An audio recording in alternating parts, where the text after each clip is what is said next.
오늘은 발바닥 신앙이라는 제목으로 말씀을 생각해 보기를 원합니다. 오늘 본문에 보면 제사장들이 언약궤를 메고 요단강에 발을 담그고 섰을 그때에 흐르던 요단강이 멈추어 섰다고 기록되어져 있죠. 실제로 제사장들이 그 말씀에 순종해서 언약궤를 메고 강하게 흐르는 요단강에 발을 먼저 담그고 요단강에 서 있자 기적이 일어났습니다. 세차게 흐르던 요단강이 멈추어 서게 되었습니다. 그리고 이스라엘 민족은 그 요단강을 마른 땅과 같이 건너가게 되었다는 것이죠. 그런데 여기서 특이한 점이 있습니다. 오늘 본문에 보면 특별히 발바닥이라는 단어가 유독 강조되어 있는 것을 보게 됩니다.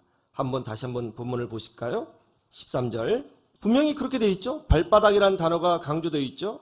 사실 오늘 본문은 그냥 제사장들이 요단강에 들어가 섰을 때에 흐르던 요단강 물이 멈췄다. 이렇게 해도 내용을 전달하는데 전혀 부족함이 없습니다. 굳이 발바닥이라는 단어를 강조할 필요가 없는 것이죠.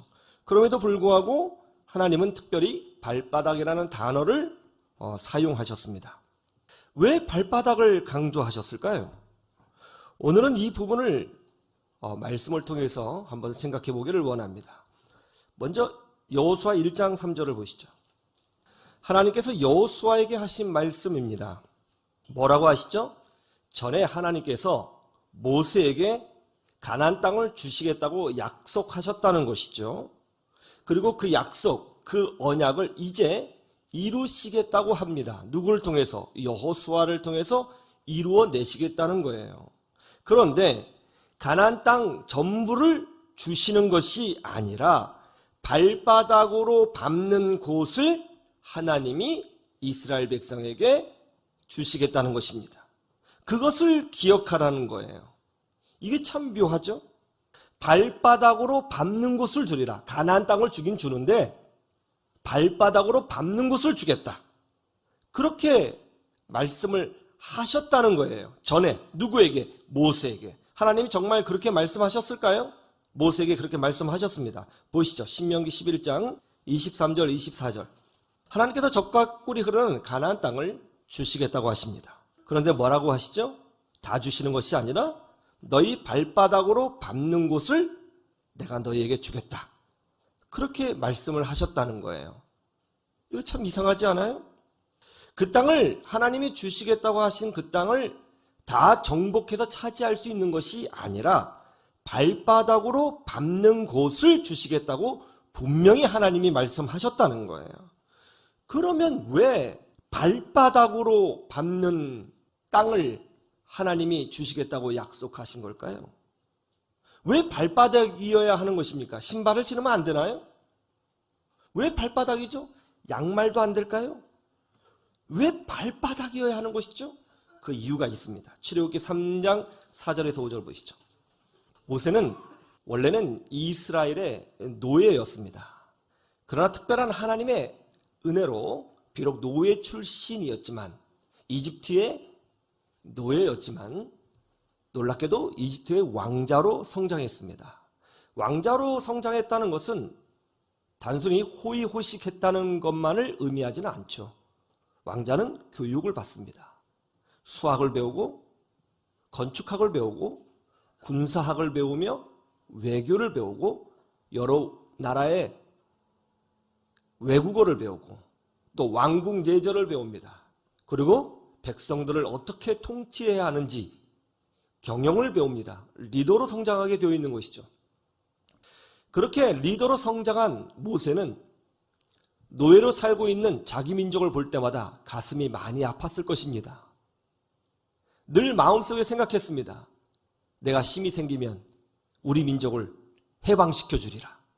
하나님이 나를 왕자로 키우신 이유가 있다. 공부시키신 이유가 있다. 내가 다른 사람들보다 똑똑하게 자란 이유는 이 능력을 사용해서 우리 민족을 구원하라고 하신 하나님의 뜻이 아니겠는가, 그렇게 생각했단 말이에요. 그래서 자기의 힘과 지혜와 능력으로 이스라엘 백성을 해방하려고 했습니다. 그래서 이스라엘 병사까지 죽였습니다. 그러나 그는 실패했죠. 자기가 몸담고 있었던 이집트 왕족은 모세를 반역자로 규정했고 자기의 편을 들어줄 줄 알았던 이스라엘 백성은 모세를 살인자라 하여 거부했습니다. 오갈 데가 없는 모세는 급하게 광야로 도망갔고 거기서 하나님을 원망하며 40년의 세월을 보내게 됩니다. 그것도 양치기로 말이죠. 그런데 어느 날 양을 치는데 아주 이상한 광경을 목격했습니다.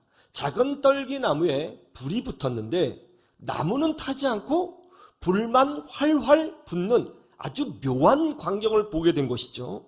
그래서 그 이상한 광경을 가까이 가서 목격하려고 하는데 그 불 속에서 하나님의 음성이 들린 것입니다. 모세야, 모세야, 이리로 가까이 하지 말라. 내가 선 것은 거룩한 땅이니 내 발에서 신을 벗어라. 왜 신을 벗으라고 하시죠?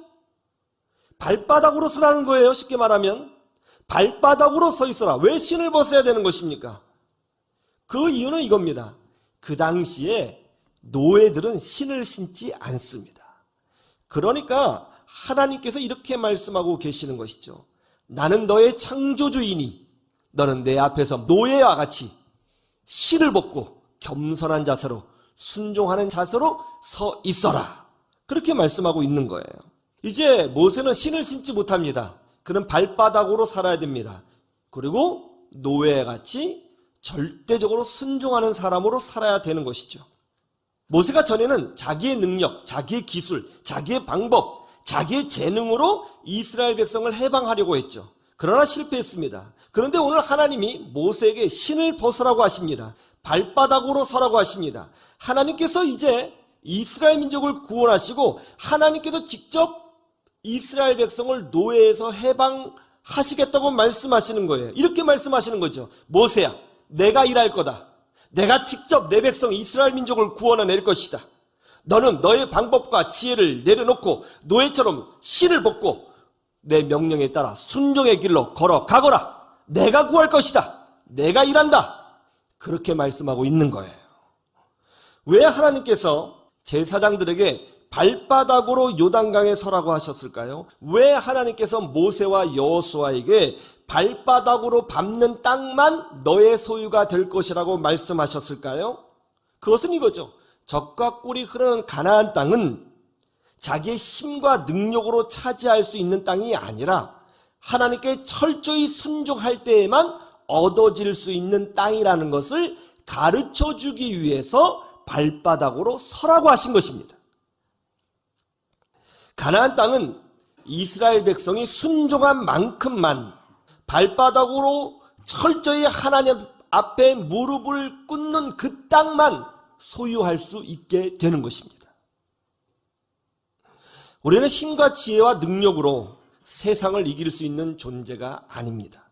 우리는 이 세상에서 승리를 경험하고 하나님의 축복을 경험할 수 있는 것은 발바닥 신앙으로 철저하게 순종할 때 순종한 그 지점, 순종한 그 장소, 순종한 그 분야에서만 승리를 경험하고 하나님을 경험하고 능력을 경험하게 될 수 있다는 거예요. 우리는 하나님을 이렇게 부르죠. 주님이라고 부릅니다. 그렇죠? 여러분, 주님이 무슨 뜻이죠? 주인님이라고 하는 뜻이죠. 영어로 Lord 아닙니까? 지금 하나님이 모세에게 이 점을 분명히 하고 싶으신 거예요. 내가 주인이고 내가 너를 인도하는 리더다. 그러니 너는 신을 벗고 발바닥으로 서라.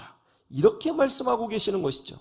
내가 행한다. 내가 주인이다. 내가 계획한다. 내가 성취할 것이다. 그런데 하나님이 이스라엘 백성에게 발바닥 신앙을 강조하신 진짜 이유가 따로 있습니다. 단지 하나님이 나는 주인이고 너는 노예다. 요 서열을 분명히 기억해라. 이것을 가르쳐주기 위해서 발바닥으로 서라고 하신 것이 아닙니다. 다른 이유가 있습니다. 분명한 이유가 있습니다. 발바닥 신앙의 분명한 또 다른 이유는 뭘까요? 이제 생각해 보세요. 이제 곧 전쟁이 일어날 거예요. 무서운 일이 벌어지게 될 것입니다. 이때 하나님이 단순히 서열의식을 분명히 해라. 내가 높고 넌 낮다.